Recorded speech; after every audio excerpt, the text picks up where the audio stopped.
welcome to another episode of Mustard Seed Realms Podcast. My name is David Liberto, the founder of Mustard Seed Realms, and this is episode 3, and we will be talking to author Jenelle Schmidt about the use of magic in epic fantasy and specifically for Christian fantasy. So let's jump right into the Mustard Seed Realm updates. I've spent the last 1 to 2 weeks learning how to format a novel for publishing, and I've been using Adobe InDesign and Atticus formatting software. Everything's getting ready for the book 1 reveal and launch, where we will start releasing information in the next 2 weeks. The beta readers for book 2 have completed their reading and are submitting their critiques right now. Thank you to all the beta readers out there. Very, very huge effort that you put in, and I'm very grateful for what you do. You are making the book so much better. I really am grateful for everything that you do. Plans for the digital collectibles that will be associated with book 1 have been finalized, and the art is in progress, and code development has been researched and is ready to implement. I will do an entire podcast episode on the concept of digital collectibles. For book 1, we will release a small collection that will be free to those who have read the story. More details to come. There's a lot to unpack there. As of right now, I have 3 additional episodes of the podcast and interviews already recorded. We are going to continue releasing every other week to accommodate for all of the insanity that I have going on right now. But I want to thank you to everyone who was watching and listening. I'm especially grateful for your patience with the editing and the organization as it improves with each episode. So without further ado, as mentioned, we have author Jenelle Schmidt, who will be joining us to discuss the concept of magic and epic fantasy, and especially Christian fiction. So I hope you enjoy. All right, hello. Today we have Miss Jenelle Schmidt here. She is an author of the complete series, The Minstrel Song, a 4-book saga of epic adventure. She's got Dragon's Quest, Magical Swords, Fierce Warriors, Friendship, Loyalty, and a enigmatic minstrel. She won the 2nd Rugelwood contest with the retelling of Beauty and the Beast, titled Stone Curse, and this was included in the 5 Enchanted Roses anthology. She got 2 short stories published in Mythical Doorways and Paws, Claws, and Magic Tales with the Fellowship of Fantasy. And she has flash fiction published with Havoc. That's 4 times. She's also written and published a Christmas picture book, a standalone middle grade fairy tale called An Echo of the Fae, which won a Realm Award in 2021 for Best Middle Grade Fantasy. And last but not least, she has out in June, The Orb and the Airship, a Gaslit fantasy. Welcome, Jenelle. How are you today? I'm doing well. Thanks for having me here, David. No problem. It is my pleasure. Thanks for coming. So tell us a little bit about yourself. Well, I'm a homeschool mom. So I homeschool my 4 hobbits by day. And since I corral hobbits on their adventures, I consider myself to be kind of like Gandalf. So I often introduce myself as being a wizard, and that makes people go, what does that mean? Uh-huh. And and then whenever I can fit time in, I write. So this is something that I've found with a lot of Christian fantasy authors, that they have families. Families are very important to them. So I want to touch a little bit on that. Talk to me about it. How do you find time to write? With how many do you have? I have 4. 4, that's right. They are 14, 11, 8, and 6. Ooh, wow. And so they're very busy, and life is very busy. Definitely. But early on, I'm an introvert. And so early on, I instituted a nap time in the middle of the day for the kids. And even when they outgrew naps, we continued quiet time, because mommy needs time where people aren't touching her or asking her for things, and so it kind of became more of a, you guys play together and find things to do that are imaginative, and I would take that time to write or to do laundry, whichever needs me the most. Priorities. Now, Yeah. now, how long is nap time, if I may ask? Are we talking half an hour, 4 hours? 2 hours, okay. Usually. It's give or take, but about 2 hours. I also have a very supportive husband who thinks that the fact that I write is very cool, and so often he will find things to do in the evenings after the kids go to bed. so he can have his time of being creative. He likes to do a lot of digital art stuff. Awesome. And so then I get to write. Does he do art so that you can put in your books or covers or anything like that? He actually does all my maps. Oh, wow. That is awesome. So he also does the formatting, and he did a couple of vector art things for the latest cover. I have, I'm working on my 5th book right now, and my first one's going to come out later this year. And my wife is actually a copy editor, and God bless her, but she can't seem to sit down and read the first book. So the fact that your husband does all that for you is just awesome. Well, notice it doesn't say anything about reading the books. He does listen to them when they come out on audio, though. So yes, audio is good. Audio is great. Yeah. So today, what we're going to talk about is the concept of magic in fantasy, specifically Christian fantasy. So, given that awesome background with your family and everything that you have written, which is amazing, congratulations on all of that. That is a huge, huge, huge win, in my opinion. So we got a couple things we're going to start off with. And the first question for you in regards to this topic is, how would you define magic in the context of Christian fantasy fiction? Well, I was thinking about this question because you sent them over earlier, and I was having a hard time with it because I was like, I kind of define magic in the context of Christian fantasy fiction the same way I define it in any fiction. Okay. As a literary device that helps inspire a reader's imagination and helps the author add some unique world building to a story. Personally, I think magic in fiction, I think of it in what I've read, because I read Christian fantasy, I read secular fantasy, but it tends to be a kind of a morally inert tool. So when you say morally inert, delve into that just a little bit for us. Yeah, that the magic itself is neither good nor bad. It's how it is used. Gotcha. So kind of like, I think there was an X-Men movie, not recently anymore, but a while back, where I can never remember, where they come out with one every like 6 months. Yeah. But Professor X is talking to a young girl and telling her that her power is like a pencil. She could use it to stab someone in the eye, or she could use it to write a beautiful poem. And there's nothing good or bad morally about the pencil. It's what is she going to use it for? I see. So when we're talking about magic, it's obviously something that goes beyond what humans do. And I think there are many schools of thought within the not only Christian community, but the epic fantasy community about hard or soft magic systems and the rules, or in some cases like the soft magic where it's not necessarily well defined.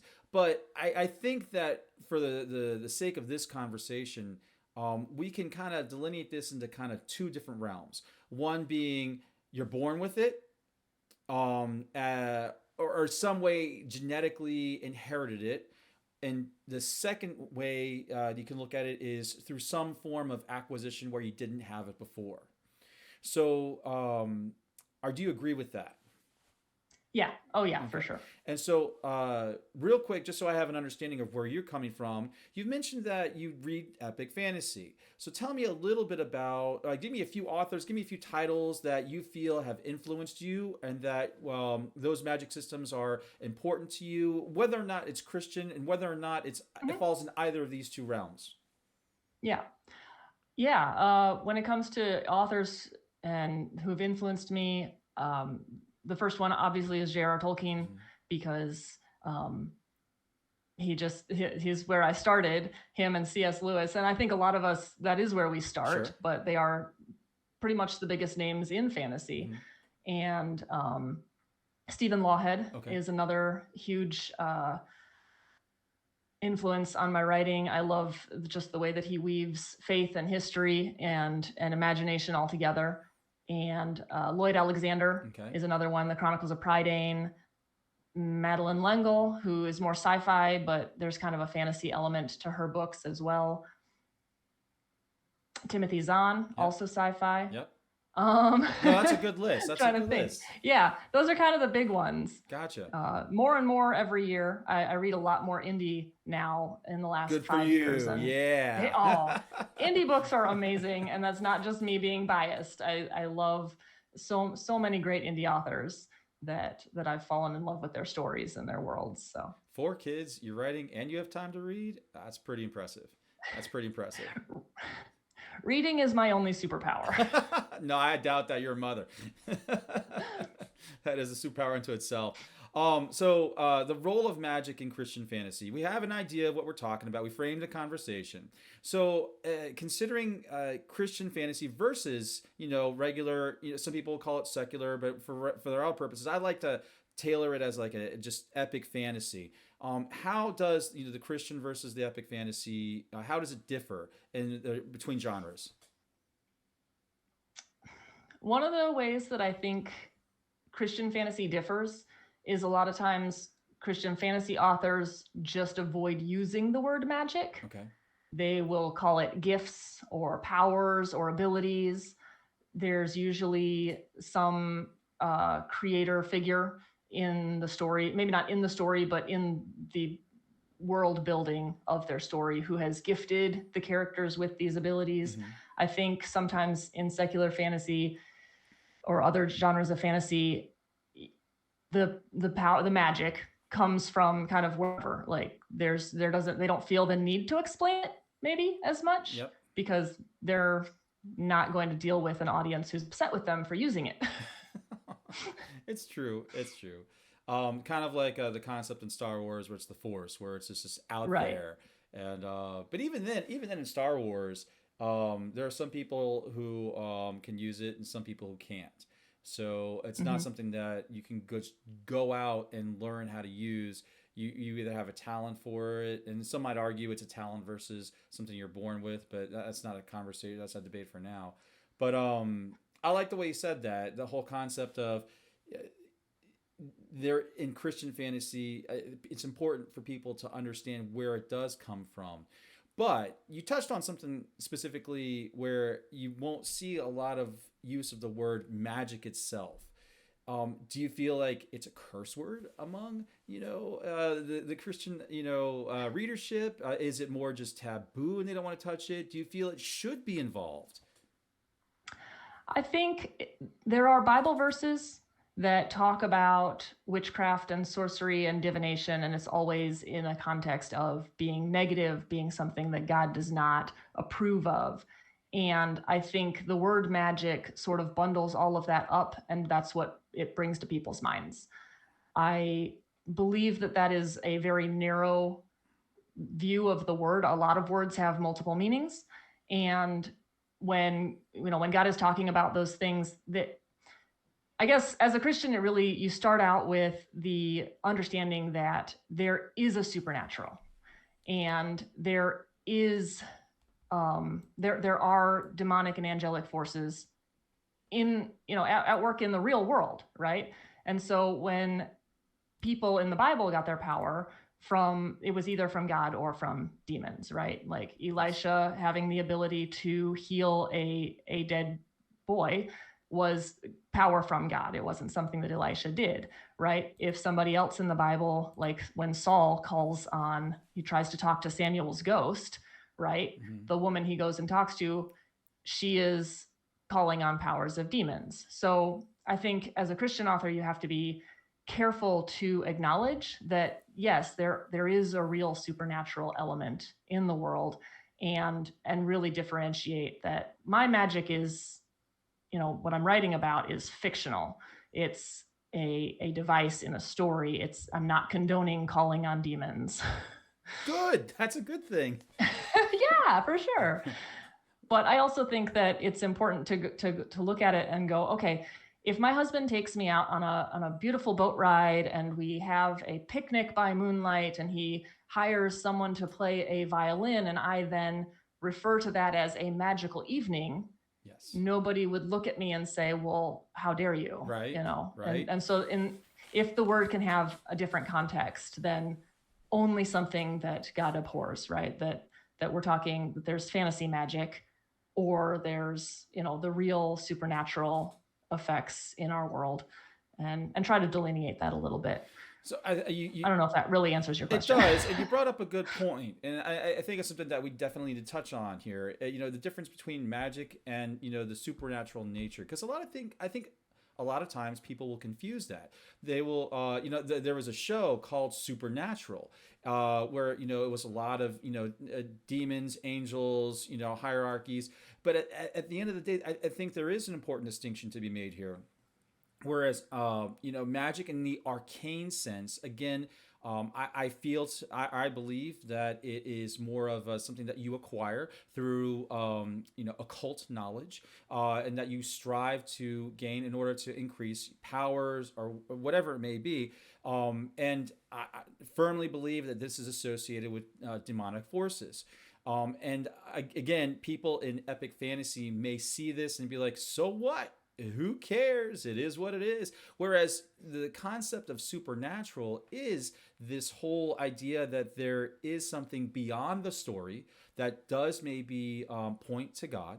So in a conversation that we had earlier today, specifically regarding an excerpt from The Philosophy of Tolkien by Peter Kreeft, it specifically Peter talks about how the purpose of fantasy, epic, secular fiction, doesn't matter, is to point to a greater or larger reality other than what you're reading. It's kind of like fantasy allows us to grapple with these really hard concepts that you may or may not spell out in the actual story itself, but these themes, it specifically points you to these supernatural ideas where you can, on your own, in whatever way, wherever part of your journey that you are on, hopefully find answers, or at least seek answers.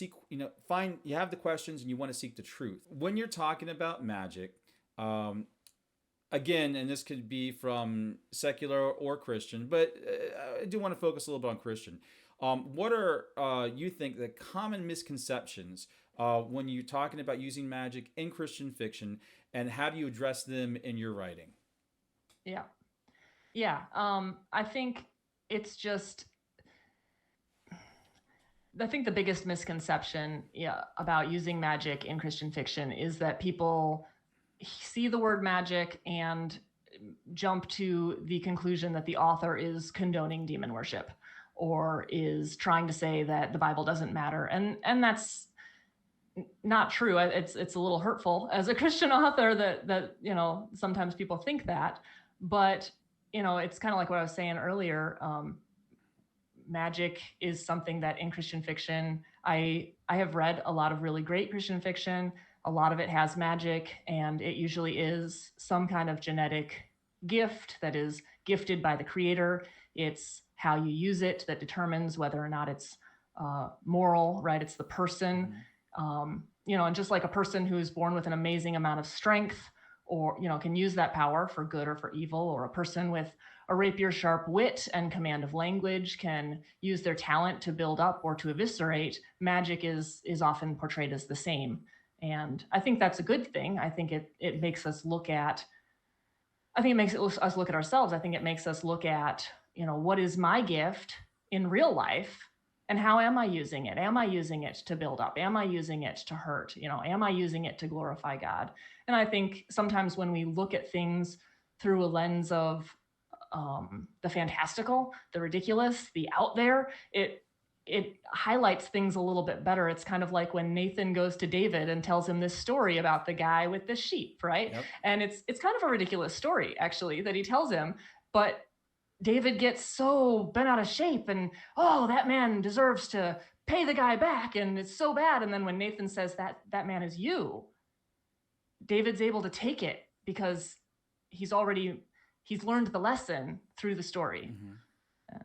No, it's so I think magic should do that. Yeah, I think that's a really good point that you bring up. I mean, first off, when people are reading the story, they're going to identify with the characters. And so, part of fantasy is immersing yourself into the story to the point where you feel like you're journeying along with them.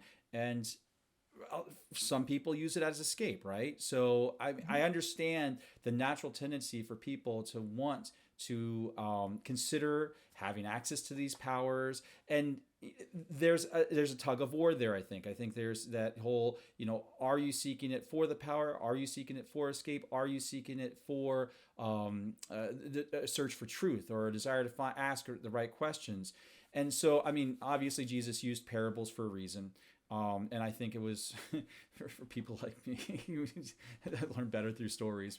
But the question I have, based off what you said, was, when you are writing your stories in particular and using magic, to what point are you targeting Christian versus secular readers, specifically using the magic? Yeah. I think for me, I've always wanted to write to anybody who wanted to hear a good story. Good. And so while I come at the story from a Christian perspective, I have a Christian worldview, it is going to bleed into over into all of my stories, and it should. And I don't try to stop that. And some of my stories are more overtly Christian. Echo of the Fae is very overtly Christian, whereas the Minstrel Song series is a little bit subtler. For somebody who is a believer, they'll see the allegory, they'll see the good versus evil, they'll see the story that's there, and they'll recognize it.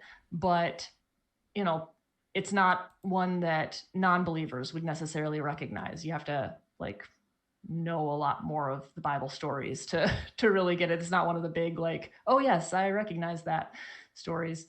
But yeah, I think I don't hide it. I don't hide that I am a believer, and I don't hide that there is magic in my stories. And I think that being upfront and honest about both of those things has actually shielded me from any sort of backlash for either of those things. No, that was a really amazing answer. So I want to tie that into character development and plot progression. You're writing these stories, you're upfront with the magic. How do you weave the element of the both either magic and or supernatural into your stories through the characters and the plot? Yeah, that's a great question. I start with a world. I start usually with the world building itself, and then the characters come, and then finally, last but not least, the very important plot and what the characters are all going to do. Sure. And the magic is always, it's part of the world building, and whether or not it's there and how it's there is always something that I'm thinking about. But the characters and the plot have to come first. If it's all about the magic, then you end up with a story that has very flat characters. Mm-hmm. There are, well, I won't say that. I disagree with some big name authors about how to handle magic. Yes. That's good. Yes.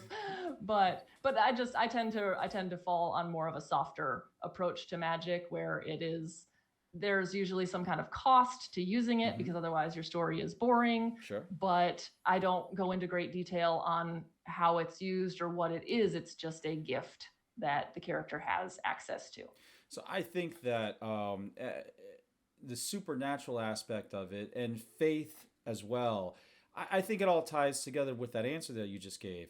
I think if you are weaving it into the story with the focus on the actual story itself, I mean, that is the heart of everything. It'll flow. It'll make sense. I think people aren't stupid. I mean, they're going to see that if you're tacking this on just to make it look flashy or showy, or to, follow the crowd or target a specific audience, I think it'll come across as pretty obvious. So I really like the way that you said that.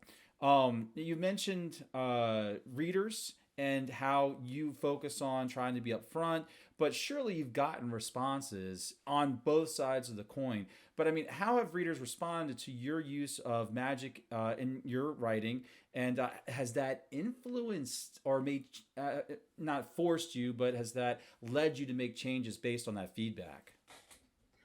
I've only really had one or two very negative reactions where somebody didn't like the story because I had portrayed heroes as having access to magic, and they were of the opinion that if you have magic in your story, it should only be accessible to the bad guys. And I respected that opinion, and that person isn't part of my audience, because you just kind of have to look at 1-star and 2-star reviews and go, okay, that wasn't my audience, and move on. Right. And don't engage, right?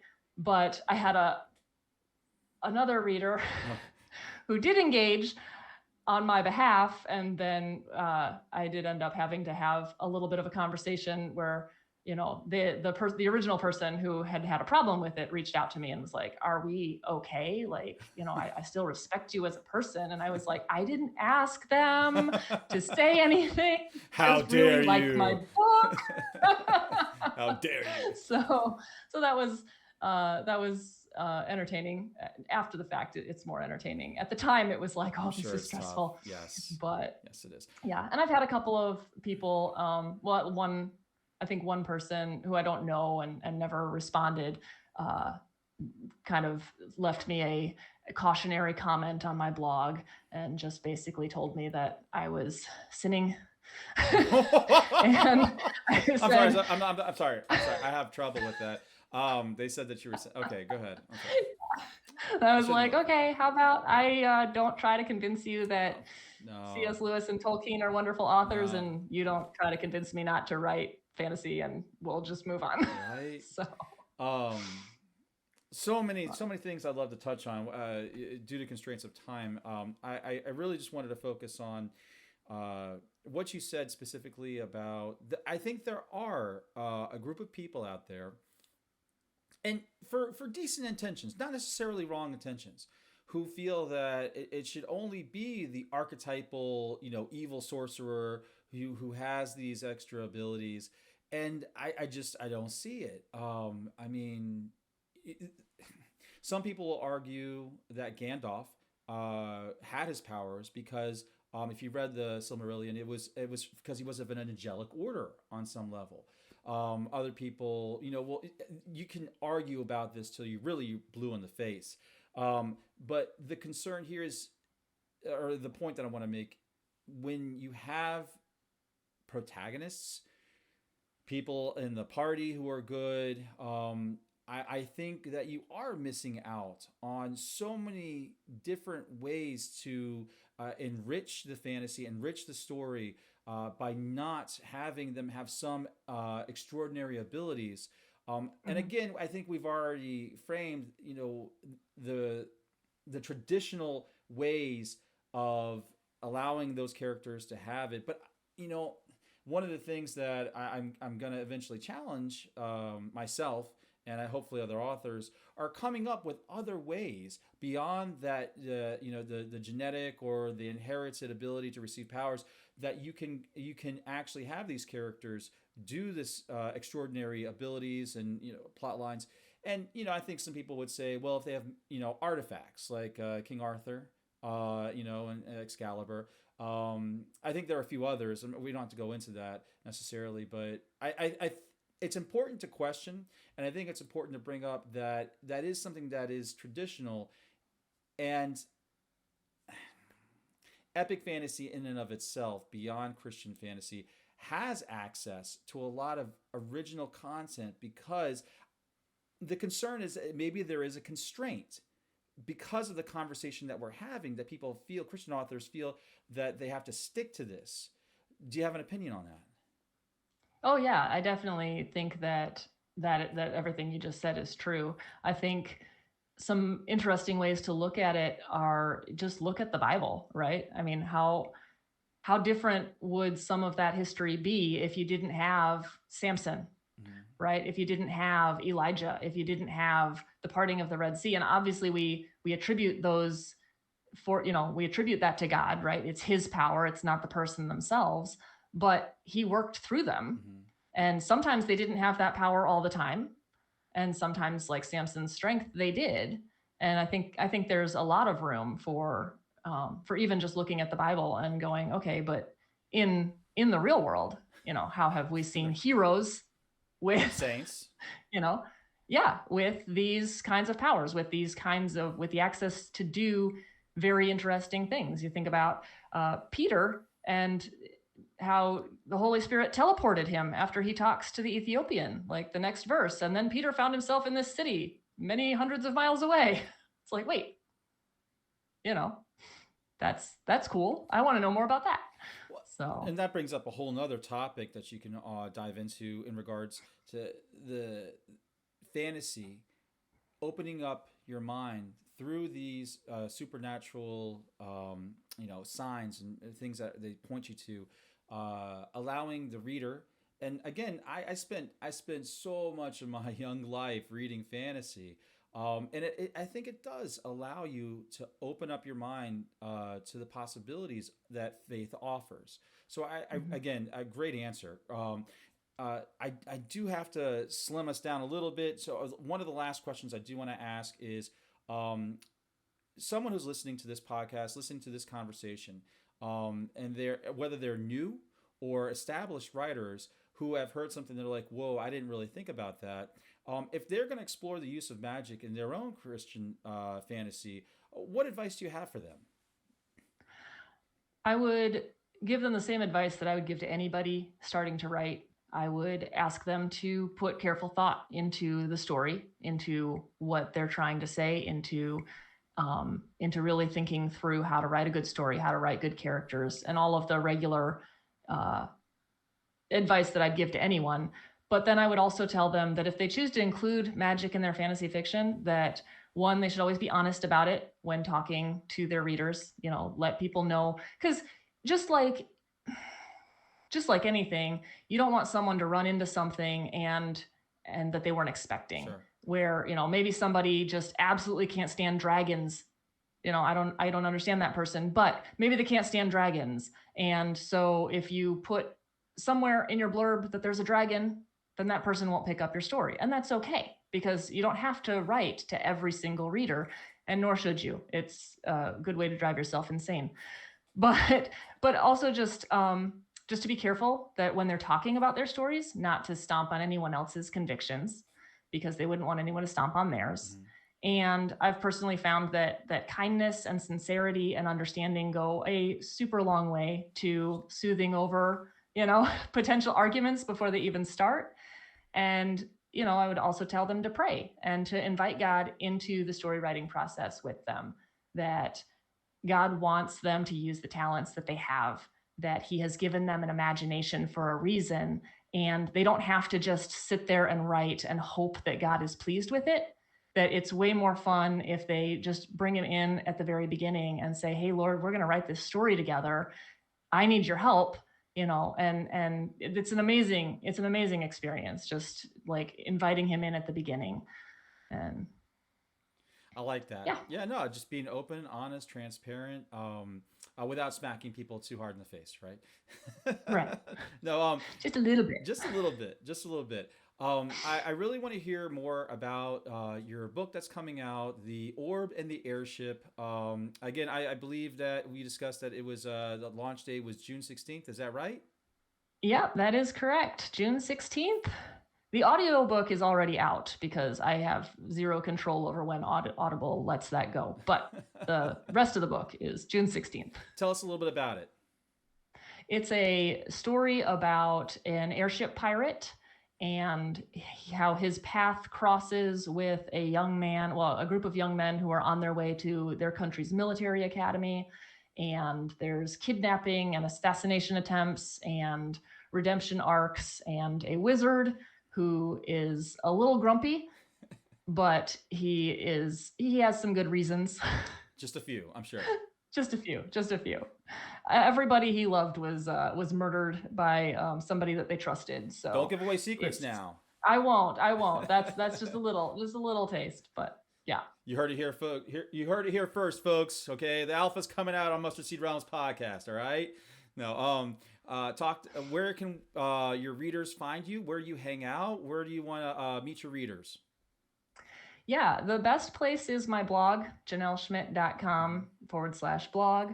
And I'm around on Facebook a lot, Jenelle Schmidt. I'm on Instagram as Jenelle L. Schmidt, because Facebook gives you more letters than Instagram does, and I made the Facebook account first. So I would have done it. I would do it the other way if I could do it again. That's awesome. So it'd all be the same, but mostly my blog, and yeah. That sounds awesome. How, if I may ask, how often do you put out your blog posts? Oh, it used to be a lot more. I try to put out a blog post once a week. Wow, that's awesome. Yeah, it's a lot. I haven't been able to hit that as much lately, but I have been taking a marketing class and trying to launch a book and trying to finish up the school year. So a lot has gotten in the way lately, but hoping to get back to it. How dare you have responsibilities like running a family? Oh, and you're the mom. We know you run it. It's okay. Not lately. My kids have been doing all the cooking the last 4 weeks, so I gotta pick up my kids cooking. pace. That is awesome. They're amazing. We're working our way towards that. Yeah. Getting them to just do the dishes on a regular basis has been a challenge, but you'll get there. You'll get there. Jenelle, I want to say thank you very much for being on the podcast. Thank you so much for sharing and going really deep into this topic. I think it's an important topic for a lot of authors and readers, for that matter. So I thank you so much for joining us, and I encourage everyone, be sure to pick up The Orb and the Airship, the Gaslamp Fantasy, on June 16th. Make certain that, now, is there a place where you would prefer that they purchase the book? Amazon's the easiest, but it'll also be available on Barnes & Noble and Books A Million and pretty much any website where books are sold. Gotcha. So I take it by you saying that it's not in Kindle Unlimited. Is that correct? It will be in Kindle Unlimited in a couple of months, but I try to start out without it being there. Gotcha. So it will be available wide at first. Yeah. Excellent. All right. Thanks again, Jenelle. Really appreciate you being on the show. Thanks for having me, David. Okay. Thank you for joining us for the awesome interview with Jenelle. Please be sure to hit the subscribe and like button, and don't forget to sign up for the newsletter on the Mustard Seed Realms website at mustardseedrealms.com. Don't forget that the first Mustard Seed Realms published novel will be released on November 15th with more details to come. And for those who have signed up to the newsletter, you will receive a lot of that information first. And don't forget to follow me on social media with all the links below. May God bless you and have a great day.